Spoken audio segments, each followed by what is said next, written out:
नमस्कार दोस्तों, मेरा नाम असित सिन्हा है। मैं I-201 में रहता हूँ। करियर वाइज मैं बैंकिंग और फाइनेंशियल इंस्टीट्यूट से जुड़ा हुआ हूँ। मेरा कुल 20 वर्षों का अनुभव है।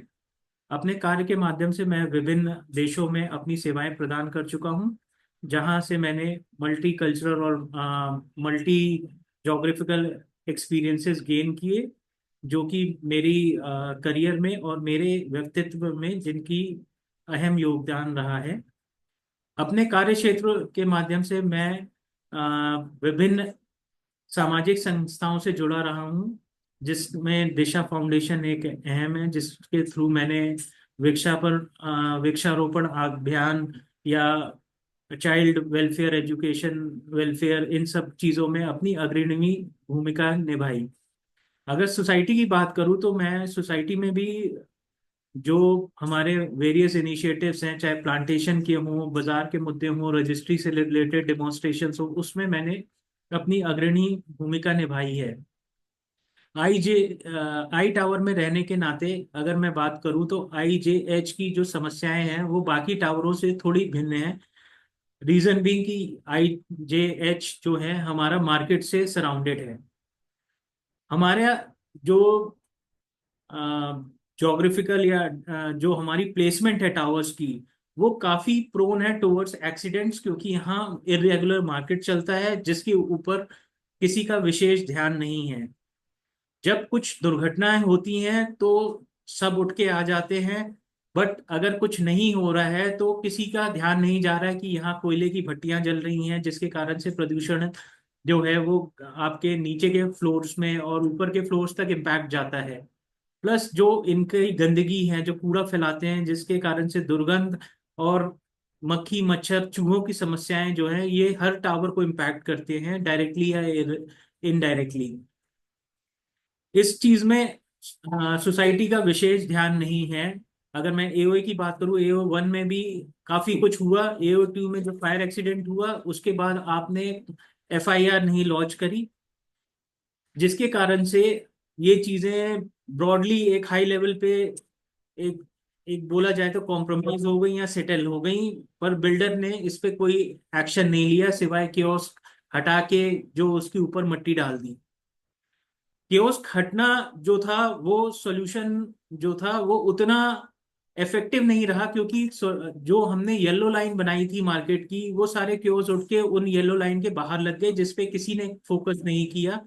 एक बार येलो लाइन लग गई उसके बाद आपने कभी उसको रिविजिट नहीं किया कि येलो लाइन आपकी एडहेयर हो रही है कि नहीं हो रही, लोग उसका पालन कर रहे हैं कि नहीं। जो गार्ड्स भी आपने लगाए वो निहायती, मैं बोलूंगा कि निष्क्रिय गार्ड हैं, जिनमें ना इतनी क्षमता है कि वो उन्हें रोक सके, और ना ही वो उनमें कोई एक्टिवनेस दिखती है। ऐसा लगता है कि कहीं से आपने लेबर्स को पकड़ के गार्ड बना दिया हो।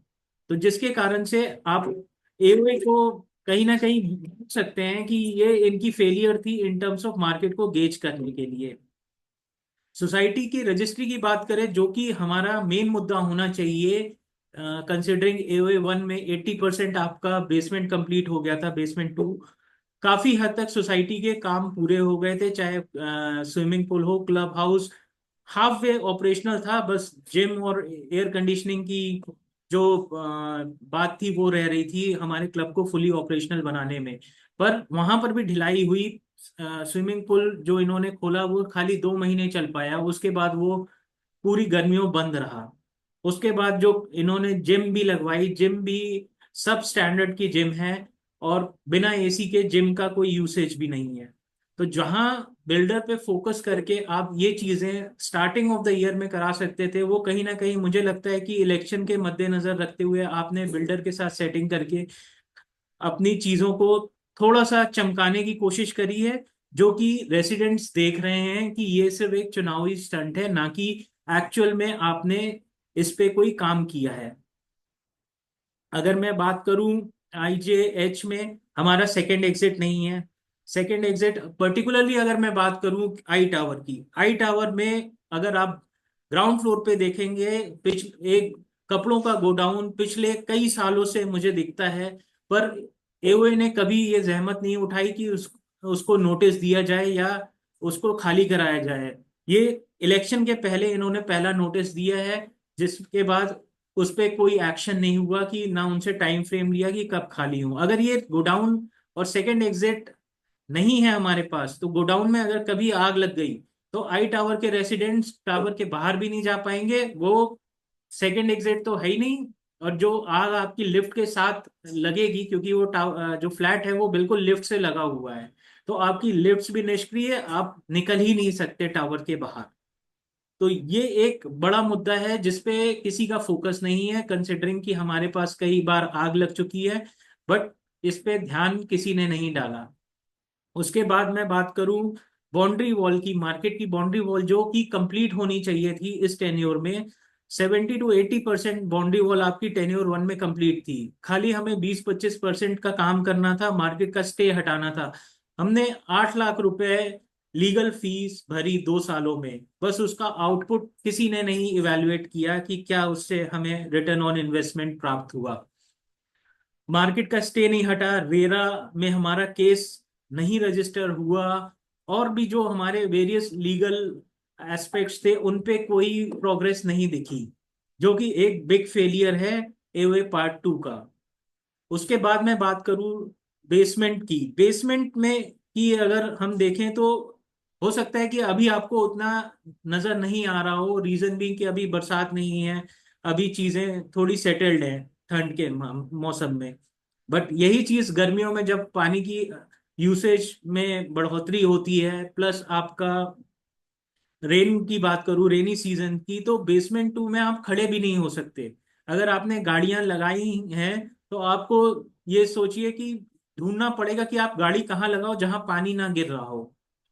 बेसमेंट 2 की बात करें, बेसमेंट 2 में रिसेंटली इन्होंने बोला कि बेसमेंट 2 कंप्लीट हो गया है, जबकि मैं जब वहां निरीक्षण करने गया तो आईजेएच के नीचे कूड़े का अंबार है, जो जालियां हैं वो नहीं लगी हैं, तो गाड़ियां आप लेके कैसे जाओगे।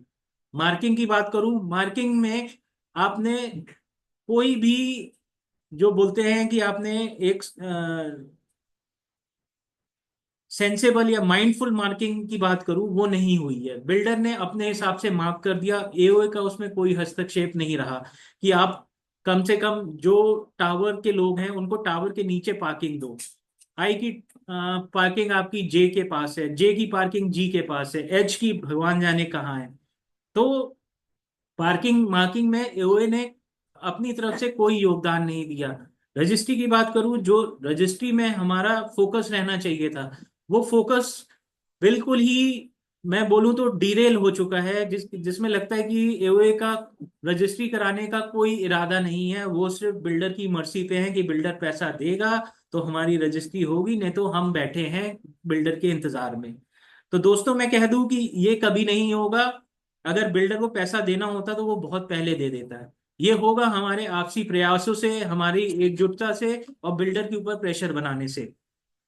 अगर एओए 2 सोचती है कि ये बिल्डर आपके कहने पे पैसा दे देगा, तो वो नहीं होने वाला। हमें उसके लिए प्रदर्शन करने पड़ेंगे, एकजुटता दिखानी पड़ेगी, और आपस में मिलजुल कर बिल्डर पे प्रेशर क्रिएट करना पड़ेगा, तभी जाके हमारी रजिस्ट्री संभव हो पाएगी। संभव में आने का मेरा जो पर्पस है वो ये है कि हम रजिस्ट्री करा के रहेंगे, हम बिल्डर से अपना बकाया पैसा लेके रहेंगे, चाहे वो आईएफएमएस का हो या एफएमएस का हो। मार्केट की बाउंड्री वॉल हम बना के रहेंगे, चाहे उसके लिए हमें कोर्ट जाना पड़े या लीगल फर्म बदलनी पड़े, या जहां पर भी हमें दस्तक देनी पड़े, हम मार्केट को कवर करके अपने सोसाइटी का पार्ट बना के रहेंगे। क्लब फुली ऑपरेशनल हमारा एजेंडा है। 1 में काफी हद तक हो गया, 2 में भी कुछ हुआ, बट कंप्लीट नहीं हुआ, जिसकी हमारी रिस्पॉन्सिबिलिटी है कि हम इसे फुली ऑपरेशनल और फुली फंक्शनल करके आपको देंगे। जल संचारण या जो आपका रिसाव की समस्या है उसे कंप्लीटली खत्म करेंगे। एसटीपी का विस्तार जो हमारी प्रायोरिटी है, जिसके कारण से जो हमारे A1 B1 के साथी हैं वो हमेशा परेशान रहते हैं दुर्गंध से, जिसको हम सुचारू रूप से चला के उसके एक्सपेंशन करके रहेंगे। और आखिरी में अंततः बोलूंगा कि बिजली इंफ्रास्ट्रक्चर भी एक अहम मुद्दा है, जिसपे फोकस बहुत ही कम है। हमें अपना ट्रांसफॉर्मर्स और डीजी सेट्स वापस से इंस्टॉल कराने हैं, और इलेक्ट्रिक इंफ्रास्ट्रक्चर पे जो भी हमारी बची हुई चीजें हैं उन्हें हम पूरी करवा के रहेंगे। इसी के साथ साथियों, मैं आपसे अपने टीम के माध्यम से वोट की अपील करूंगा। कृपया हमें अपना सपोर्ट दीजिए और हमें जो हमारे लक्ष्य हैं उसकी प्राप्ति में हमारी मदद करिए। धन्यवाद। नमस्कार।